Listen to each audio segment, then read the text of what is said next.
네, 반갑습니다. 긴 시간 동안 여기 앉아서 강연을 들으면서 굉장히 힘드셨을 것 같은데, 오늘 저도 블록체인이라고 하는 새로운 뉴 테크놀로지 분야에서 일을 하고 있지만, 앞서 발표하신 MS의 유건복 상무님이나 아니면 지금 유지영 랩장님과 같은 디테일한 기술적인 내용이 나올 때 그 부분에 대해서 못 알아듣는 부분도 적지 않았습니다. 그렇다고 한다면 저는 오늘 여러분들께 무슨 이야기를 할 것이냐, 바로 각 분야에서 나와 있는 이 기술들이 지향하고 있는 방향성이 무엇인가, 그리고 거기에 대한 구조적인 부분에 대한 이야기를 하고자 합니다. 그래서 제가 그 분야 중에 하나로 메타버스를 잡고 우리가 이것을 기술 산업적으로, 그리고 인문 사회학적으로, 그리고 정책 규제적으로 어떻게 대응해야 되는지, 어떤 과제들이 있는지에 대해서 말씀드리고자 합니다. 그리고 요점은 이 기술의 방향성은 무엇을 지향해야 되는지에 대해서 말씀드리고 싶습니다. 일단 블록체인 에반젤리스트라고 하는 용어를 처음 들어보신 분들도 있으실 텐데, 간단하게 말하면 각각의 기술에 있는 분야에 그 전문 분야에 대한 기술 칸막이를 해소해주는 사람, 즉 얇지만 넓게 커버를 해서 각각의 기술을 어떻게 활용할 수 있는지, 그리고 그 기술이 가지고 있는 산업, 금융, 규제에 대한 부분들을 함께 설명하는 기술 전도사라고 할 수 있습니다. 오늘 제가 하고 있는 이 강연이 바로 제가 하고 있는 블록체인 에반젤리스트의 롤이 무엇인지를 가장 정확하게 보여줄 수 있을 거라고 생각합니다. 일단 블록체인이 왜 메타버스와 관련이 있을까라고 생각을 했을 때, 사실 우리는 블록체인을 비트코인으로 먼저 기억을 합니다. 2017년, 2018년 초까지 급격하게 비트코인 가격이 오르면서 ICO와 그 다음에 크립토 펀드가 2018년까지 블록체인 시장을 이끌었습니다. 그리고 정부 규제가 강화되면서 2019년과 2020년에는 디파이, 즉 분산금융과 분산 신원 인증, DID라는 두 가지 키워드가 전체 시장을 이끌었습니다. 그리고 코로나가 터진 이후 2021년, 즉 작년부터 NFT와 메타버스라는 이 마법의 두 용어가 크립토 시장, 전체 블록체인 시장에서 가장 중요한 마케팅 용어로 등장했습니다. 실제로 블록체인이 그렇다면 왜 데이터 산업 시대에 이렇게 각광을 받게 되었을까? 우리가 4차 산업을 데이터 산업이라고 하고, 4차 산업의 가장 중요한 원료가 데이터라고 합니다.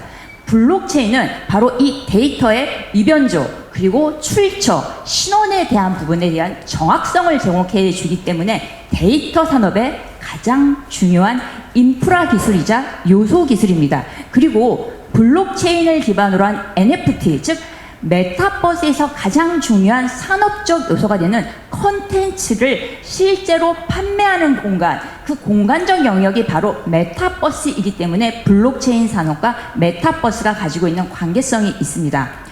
자, 메타버스가 무엇인지에 대해서는 이미 앞서 김정태 교수님께서 설명을 해주셨기 때문에 저는 간략하게, 기존에 그렇다면 디지털 산업, 우리가 이미 게임으로 접하고 있는 디지털 산업과 최근 들어서 말하고 있는 메타버스가 무엇이 다른가에 대해서만 먼저 말씀드리겠습니다. 사실 이것을 가장 정확하게 보여주는 것이 1999년에 상영되었던 매트릭스라는 영화입니다. 그 매트릭스에서는 실제 현실이 있고 매트릭스라고 하는 가상 공간이 있습니다. 이 가상 공간과 실제 현실은 지속적으로 이동됩니다. 그래서 기존의 게임에서 캐릭터가 죽거나 혹은 내가 무언가를 실패했을 때 그것을 리셋할 수 없습니다. 매트릭스 안에서 죽으면 실제 현실에서도 죽는 것처럼 이 블록체인을 이끄는 이 메타버스 시대에서는 만약에 메타버스 내에 아바타가 죽으면 그걸로 끝입니다. 그리고 현실과 동일한 시간 관계를 갖고 있으며, 또한 이것은 산업이기 때문에 반드시 어느 형태의 각자의 개별적인 경제 구조를 가져야 됩니다. 그리고 이 메타버스 산업이 갑자기 확장되고 있는 이유는 물론 코로나로 인해서 언택트, 뉴노멀이 새롭게 확산되었다가 있지만, 기술과 이용자의 등장이 어떤 새로운 표면 장벽을 깨고 급격하게 확장되었다는 점이 가장 중요한 하나의 근거라고 하겠습니다.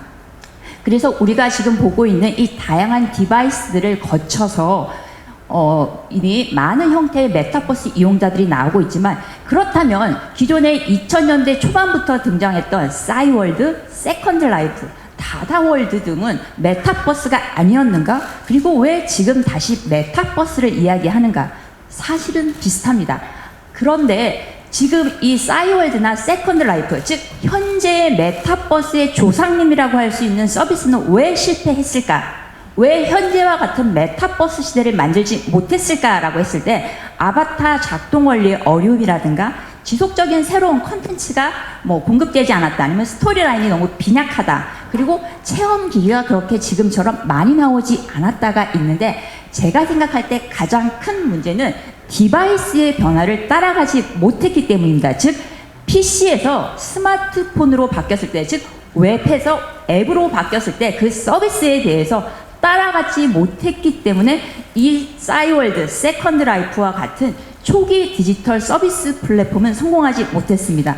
그렇다면 이 포인트에서 가장 중요한 것은 결국 현재 어떠한 형태의 메타버스 세계를 구축하더라도 반드시 디바이스 영역, 즉 엔드 유저의 체감도가 발생하는 이 영역을 장악하지 못한다면 이 산업은 실패할 수밖에 없습니다.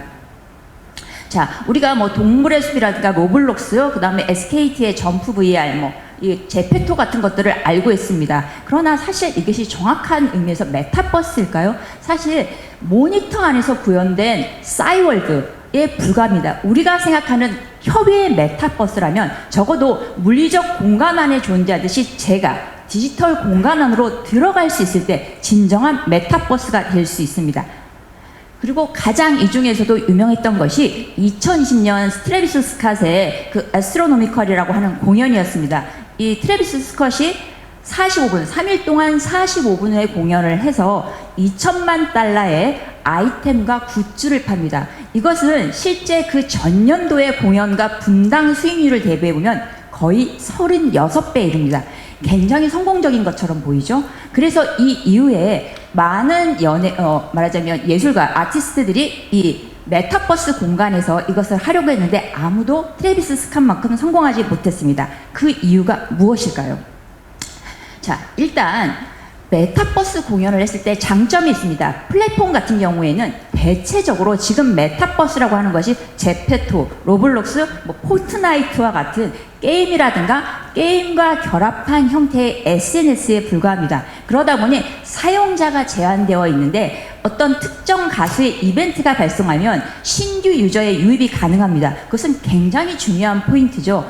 플랫폼의 생존에서 신규 유입의 지속적인 유입만큼 중요한 것은 없습니다. 그렇기 때문에 플랫폼으로서는 하나의 이벤트를 개최해주고 상당히 많은 광고 효과를 누릴 수 있는데, 이 광고 효과는 사실 실제로 공연을 하는 아티스트 측에서도 누릴 수 있습니다.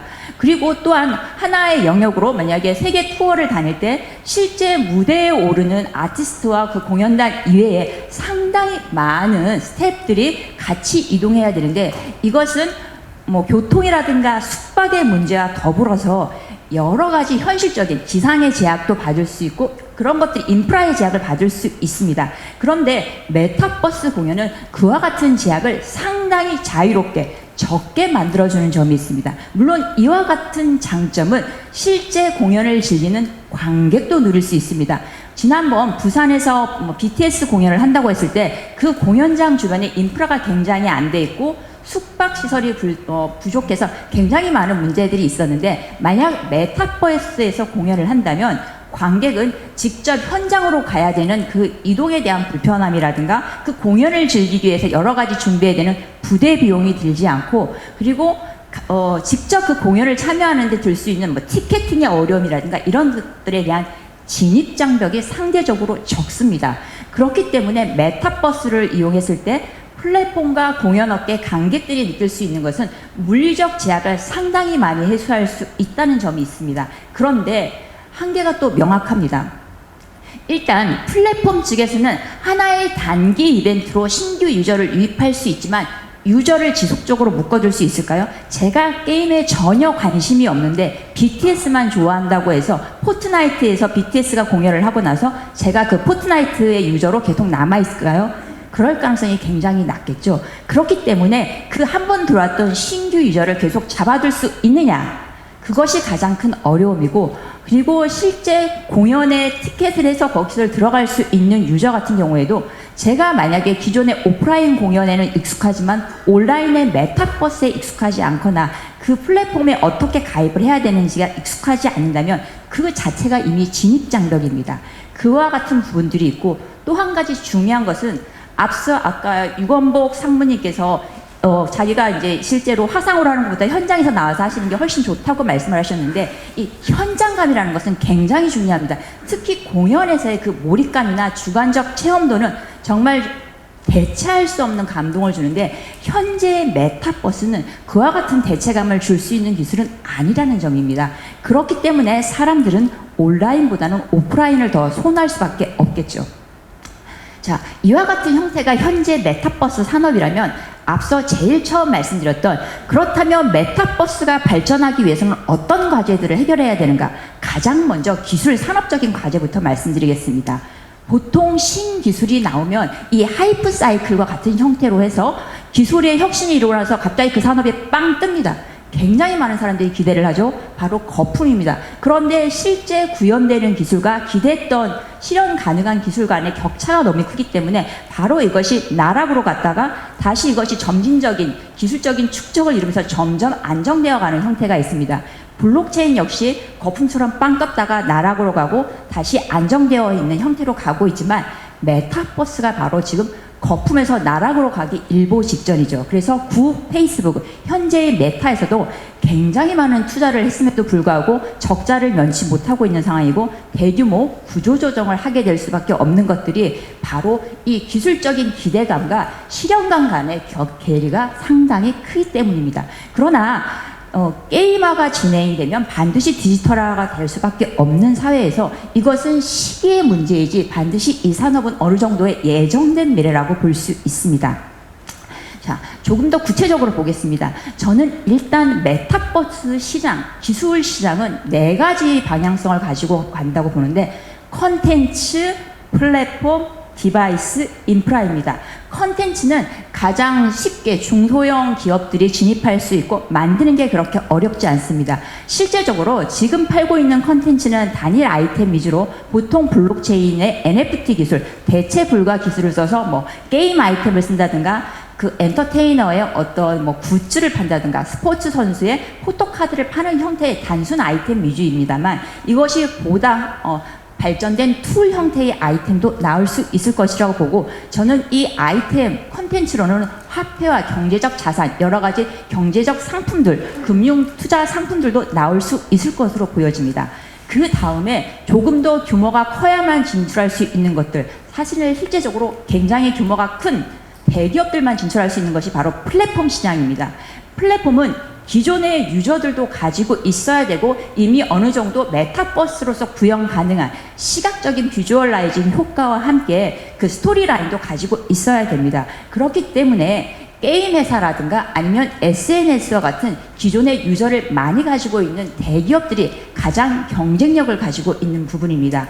실제로 로블록스라든가 제페토, 그 다음에 NC소프트, 이런 여러 가지, 마인크래프트는 뭐 좀 예외적이지만 SKT와 같은 것들은 모두 대기업들이 이미 구성해 놓은 플랫폼을 기반으로 하고 있으며, 대체적으로는 아직까지 메타버스 플랫폼이라고 하는 것은 게임 유저들을 대상으로 하고 있고 대체로 이용자들이 10대에 머무르고 있다는 점입니다. 그리고 실제적으로 우리가 생각하는 메타버스의 물리적 공간보다는 모니터에 갇혀있는 3차원 세계, 그래픽의 세계에 한정되어 있으며, 게임과 SNS의 그 어느 접점에 있는 것이 현재의 메타버스 플랫폼 상황입니다. 가장 중요한 쌍방향 소통도 안 되고 있는 것이 가장 큰 문제라고 하겠죠. 자, 그 다음이 바로 디바이스인데, 저는 이 메타버스 산업의 결정적인 키는 바로 이 디바이스를 어떻게 공급하느냐입니다. 우리가 아무리 많은 컨텐츠를 만들고 좋은 플랫폼을 가지고 있더라도 엔드 유저, 즉 최종 이용자가 그 디바이스를 선택하지 않는다면 그 디바이스 안에 플랫폼을 입점시킬 수 없습니다. 실제로 메타의 오큘러스 2를 가보시면 굉장히 컨텐츠가 적습니다. 할 수 있는 게임이라는 게 굉장히 단순하고 체험할 수 있는 것들이 작은데, 그럼에도 불구하고 메타는 다른 플랫폼들을 그 안에 입점시켜 주지 않습니다. 만약에 네이버가 지속적으로 메타버스 산업으로 진출하면 반드시 디바이스 쪽에 진출할 수밖에 없습니다. 가장 좋은 예가 저희가 스마트 TV, LG에서 스마트 TV를 만들 때 OTT 서비스 중에 넷플릭스와 결합해서 스마트 TV 버튼에 그 넷플릭스 버튼을 하나 만들었습니다. 그렇다면 그 넷플릭스 버튼만 눌렀을 때 그 OTT 넷플릭스가 사용되었을 때 그 유저 진입도와 그것을 일일이 인터넷으로 깔고 들어갔을 때의 그 유저 진입도에서의 불편감의 차이는 상당히 큽니다.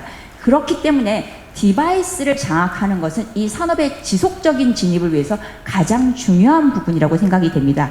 그러나 아직까지는 이 디바이스에 한계가 있어서 오큘러스 2를 써보시는 분은 알겠지만 핸드 디바이스와 이 헤드셋 정도입니다. 즉 아까 잠시 보았던 보면 실제적으로 아바타를 봤을 때 하체가 없이 상체만 둥둥둥 떠다닙니다. 그것은 이 공간적으로 다리를 이용해서 이 움직일 수 있는 공간을 확보할 수 없을 뿐더러 실제로 메타버스 전용 트레드밀이 있지만 이것은 그냥 평면을 이동할 수 있을 뿐이지 고저에 대한 것이 없습니다. 즉 여러분들이 등산을 하는 체험을 메타버스에서 할 수는 없다는 것입니다. 오로지 평지를 걸을 수만 있을 뿐이죠. 또한 이 메타버스 트레드밀에 있어서도 그것이 전용 신발이라든가 굉장히 많은 디바이스적인 비용이 발생하기 때문에 이 비용에 대한 문제 그리고 장시간 이 헤드셋을 썼을 때 발생하는 여러 가지 물리적인 신체적인 거부감 물론 이것은 주사위라든가 해상도의 문제가 있지만 이런 것들을 어떻게 극복하느냐 그리고 배터리를 어떻게 극복하느냐 등의 문제가 있습니다. 그렇지만 지속적으로 산업의 가능성은 반드시 이 디바이스를 누가 갖느냐가 발생할 것이다. 그리고 마치 PC에서 스마트폰으로 바뀌었듯이 이 산업의 디바이스는 결국 메타버스 헤드셋이라든가 어떤 형태로 메타버스에 직접 접근할 수 있는 디바이스 형태로 바뀔 수밖에 없습니다. 그런데 여기에 중요한 포인트가 있습니다. 지금의 오큘러스 같은 경우에는 그 안드로이드 같은 형태의 지금 휴대폰, 스마트폰의 그 OS를 이용하고 있습니다. 그래서 디바이스를 만드는 회사는 자체 OS를 만들 수밖에 없습니다. 그렇지 못한다면 실제로 구글 인앱 같은 형태로 전체 생태계를 지속할 수 있는 자기만의 독자적인 경제 시스템을 구축할 수 없습니다. 그래서 메타도 독자적인 OS를 추구하고 있지만 아직까지는 성공하지 못했습니다. 그렇다면 다음은 무엇일까? 실제로 중요한 것은 이 메타버스는 굉장히 많은 데이터를 실시간으로 처리해야 되기 때문에 전반적으로 그 네트워크의 인프라망이 얼마나 잘 깔려 있느냐 그리고 그래픽 기술이 얼마나 잘 되어 있느냐가 중요합니다. 그렇기 때문에 여러분들이 실제로 메타버스를 체험할 수 있는 지역은 전 세계적으로 한정되어 있습니다. 인터넷이 굉장히 잘 되는 우리나라나 미국의 몇몇 지역, 중국의 몇몇 지역을 제외하고는 디바이스가 있다고 하더라도 그 메타버스를 체험하기는 어렵습니다. 이것이 메타버스의 기술 산업적인 현황입니다. 다음으로 인문사회학적인 분석을 좀 해보겠습니다. 이미 우리는 만화, 소설, 영화에서 메타버스 세계, 가상현실에 대한 이야기들을 많이 해왔습니다. 즉 이것은 오래된 미리 이미 아주 옛날부터 상상되어져 왔고 이야기되어져 왔던 아는 내용입니다. 다만 체험하지 못했을 뿐이죠. 그리고 이 메타버스는 현실과 뒤섞여 있는 혼합 현실이기도 하기 때문에 살아있는 세계이지만 동시에 현실에서 체험하지 못했던 내지는 현실에서 체험할 수 없는 것들을 체험하게 해주는 확장 현실이기도 합니다. 그리고 독자적인 현실을 만들 수도 있죠. 이것은 바로 멀티 페르소나가 되는 나의 아바타입니다. 제가 A라는 메타버스에서 갖는 정체성과 B라는 메타버스에서 갖는 정체성, 즉 양자의 다른 세계에서 갖는 아바타는 다를 수 있고 다른 특성과 다른 성별, 다른 개성을 가질 수 있습니다. 그렇기 때문에 제가 지금 현재 이 물리적 실체로 존재하는 저를 벗어난 다양한 형태의 경험치를 쌓을 수 있다는 것 그리고 그 각각의 커뮤니티에서 다양한 교류를 할 수 있다는 것이 가장 중요한 포인트라고 하겠습니다. 또한 점점 무인화 자동화가 되면서 사람들이 실제적으로 고용되는 일들이 적어졌을 때 디지털 세상에서 아바타를 통해서 플레이 투 언을 시킬 수 있습니다. 물론 이미 엑시 인피니티와 같은 형태로 플레이 투 언이라고 하는 블록체인 기반의 게임들이 속속 등장하고 있습니다만, 향후에 실제적으로 많은 사람들이 고용의 문제가 발생했을 때 정부에서나 정책적으로 이와 같은 플레이 투 언 형태의, 이게 효용성의 유무와는 관계없이 어느 고용을 제공해 줄 수 있고 그것을 함으로써 어느 정도의 그 리워드를 받음으로써 생계를 해결해 주는 그런 방법이 가능해집니다. 단 이럴 경우에는 이것은 놀이, 플레이가 아니라 노동이 되는 상황이 되겠죠. 자, 메타버스를 보았을 때 향후 디지털 세계가 점점 규모가 커지고 정체성이 현실 세계에서 메타버스, 디지털 세계로 이동할 때 점점 실제 오프라인보다는 온라인에서 사회적 연대감을 키우고 친밀감, 나의 존재감을 확인하는 경우들이 더 많습니다. 많은 사람들이 SNS 속에 있는 그 허구의 나를 실제의 나로 착각하는 것이 메타버스 세상이 된다면 더 심화될 가능성이 있습니다. 그래서 현실과 연동되는 각종 사회 문제들이 당연히 발생하고, 오히려 이 물리적 실체보다 디지털 세상 속에 존재하는 나의 아바타가 더 중요하게 인식될 수 있습니다. 바로 영화 매트릭스가 보여주는 그 인지 왜곡이 이와 같은 현상이라고 볼 수 있습니다. 더 본질적인 문제는 현실에서 제가 갖고 있는 이 모든 고민에서 벗어나기 위해서 디지털에 의존하다 보면 이것은 다시 마약과 다를 바가 없겠죠. 그렇기 때문에 이 디지털 마약으로서의 디지털 세상에 대한 고민이 반드시 인문사회학적으로 철학적으로 필요하다고 생각합니다. 자, 그렇다면 정책 규제적으로 어떤 것이 있을까? 일단 당장 10대 이용자가 55%인 로블록스에서 발생한 성범죄 이슈가 있습니다. 성인들이 10대인 척하면서 접근을 해서 성적인 어떤 스킨십을 유도한다던가 이런 각종 성범죄를 비롯해서 타인의 아바타를 스토킹한다던가 디지털 세계에서의 성범죄, 이것들은 이미 실제 사례들이 나오고 있죠. 그리고 타인의 사적 공간, 아무리 그것이 디지털 영역이라고 하더라도 거기에 침입을 해서 혹은 고가의 NFT 거기에 있는 그림이든 음원이든 이런 것들을 훔치거나 복제할 수 있습니다. 그리고 가장 문제는 현실에서 존재하는 우리가 특정인에 대한 비방이라든가 공격들이 디지털 공간에서는 더욱 크게, 더욱 가장되게 발생할 수 있다는 리스크가 있습니다. 그리고 인간을 사칭한 AI, 아까 그 랩장님께서 제네시스에서 전문가들도 이 AI로 만드는 것이 목적이라고 하시고 이제 그것을 방향성으로 말씀하셨는데, 제가 들으면서 저분을 암살해야겠다라는 생각이 좀 들었습니다. 왜냐하면 저 같은 블록체인 에반젤리스트라든가 각각의 전문 분야들이 있는데, 이런 사람들이 저런 AI들로 대체가 된다면 저 같은 사람들이 있을 공간이 없어지겠죠. 그런데 단순히 저와 같은 어떤 특정 영역에서의 롤이 아니라 실제로 인간이 아닌데 인간인 척하면서 디지털 영역에서 그 사람들에게 어떤 정서적인 교류를 하면서 무언가를 유도하는 형태가 보수로 형성이 됐을 경우에는 굉장히 큰 문제가 생길 수 있습니다. 또 당연히 금융적인 다단계 사기라든가 딥페이크를 이용한 다양한 성범죄라든가 여러 가지 사기가 발생할 수 있다는 점도 있습니다. 그리고 실제적으로 지금 가장 법률적으로 리스크가 있고 소송이 많이 발생하는 부분이 바로 이 데이터와 정보보호 이슈인데, 이미 내가 만들어 놓은 콘텐츠를 누가 복사하거나 아니면 교묘하게 조작하거나 복제해서 이렇게 도용하는 일들이 많고, 이것들에 대한 소송들이 굉장히 많습니다. 그래서 골프장을 가지고 실제로 만들었던 것들을 어떤 이 디지털 골프장 업체에서 그걸 그대로 복사했다가 저작권법 위반에 걸렸던 적이 있고, 또 타인의 개인정보라든가 금융정보의 탈취, 개인정보의 노출, 우리가 보통 그 사람에 대한 평판조회라는 것들을 디지털에서 했을 경우에 그것이 그 사람에 대한 사실은 개인정보 침탈이 될 수 있습니다. 이런 부분들에 대해서 아직까지 무방비인 상태이고 법적인 보호를 받지 못한다는 점입니다. 마지막으로는 정신적인 문제입니다. 물론 지금 여러 가지 정신적으로 트라우마를 겪고 있다던가 교육에 문제가 있는 사람들을 이런 메타버스 내지는 디지털 시스템을 이용해서 교육할 수 있다고 하지만, 그것들이 과연 어디까지가 이제 처방이고 어디까지가 약물로서 문제가 될 것인가가 디지털적으로 존재합니다. 그래서 현실 생계에 만족하지 못하는 사람들은 디지털에 과몰입할 것이고 그것이 보다 더 개인을 단절화시키고 분절화시키는 효과가 있고 또 과몰입하게 되면 현실 감각을 상실하게 되겠죠. 그런 경우에는 바로 현실 왜곡이라든가 리셋 증후군 같은 중증의 정신질환을 유발할 수 있습니다. 그렇다면 이 문제는 사실 이미 현재에도 발생하고 있고 그리고 미래로 갈수록 점점 심화될 것입니다. 대응책이 있을까? 결국은 기술 문해력에 대한 부분이 필요한 부분입니다.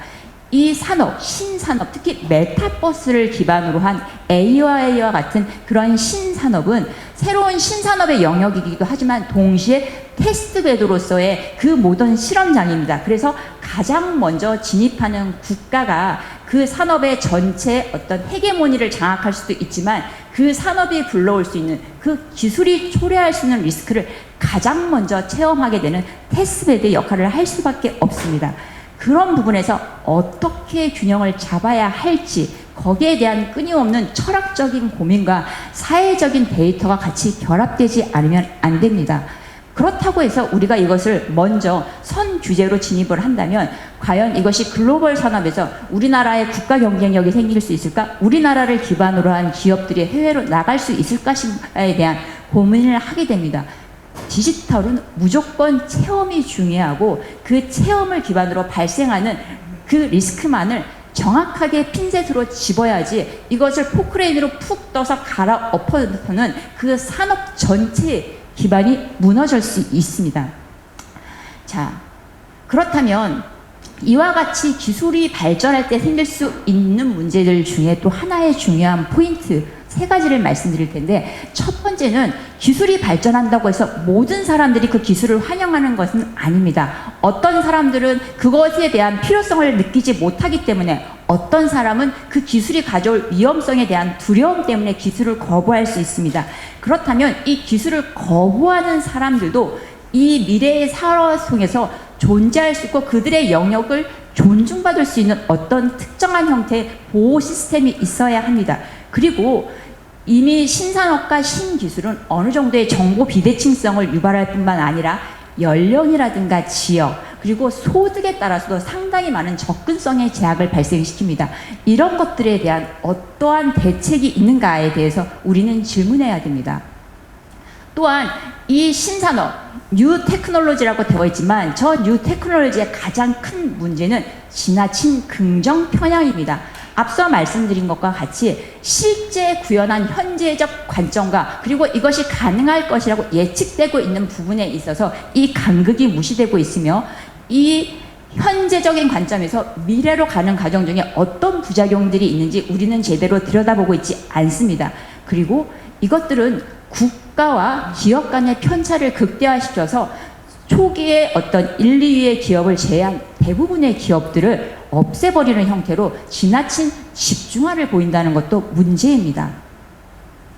그렇지만 이 기술이 우리가 바라는 대로 어느 정도 교정이 되면서 발전된다면 실제적으로 물리적 공간을 구애받지 않고 어떤 자본에 있어서도 덜 돈을 쓰고 어떤 체험을 해볼 수 있는 공간이다. 굉장히 비싼 뮤지컬인데 이 메타버스에서 굉장히 저가에 볼 수 있다라고 한다면 문화적인 소통성이 높아지는 것이겠죠. 해외여행이라든가 어학연수 같은 경우에도 굉장히 많은 비용을 요구하고 있지만 만약에 메타버스에서 좋은 컨텐츠들이 나온다면 적어도 돈 때문에 어학연수를 못 가는 일은 줄어들 수 있겠죠.